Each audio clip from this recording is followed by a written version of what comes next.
భర్తతో ఇలా అంటుంది. ఈ ఆలోచన బాగానే ఉందండి.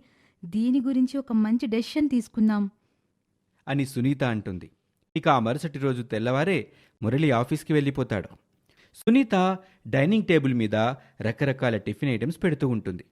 ఇంతలో రాణి వస్తుంది. ఆమెను చూసి సునీత ఇలా అంటుంది. ఏంటే ఇవాళ లేట్ అయింది? త్వరగా రా, నీకోసం ఎన్ని ఐటమ్స్ చేయించానో చూడు. త్వరగా తినే, ఆడుకుందాం.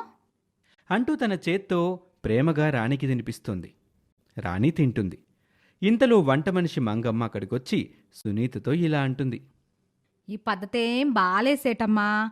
మీరు దాన్ని మరీ గారాబం చేసేస్తున్నారు. చివరికి ఆ పిల్ల ఎలా తయారైందంటే, దగ్గు వస్తుంది కషాయం తాగవే అంటే తాగను అంటది.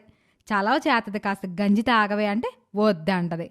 ఏమన్నా అంటే చాలు సేటమ్మ చూసుకుంటది అంటది. ముదురు మాటలు ఎక్కువయ్యాయమ్మా మీ గారాబం వల్ల ఇదంతా. పోనీలేమంగమ్మా, చిన్నపిల్ల కదా. అయినా మేముండగా దానికి ఏం లోటు వస్తుంది చెప్పు. అన్నిటికీ మేము ఉన్నాం కదా. అని ఆ పసిపిల్ల మీద తను పెంచుకున్న ప్రేమని తన మాటల్లో సమర్థింపుగా మంగమ్మకి చెప్తుంది సునీత.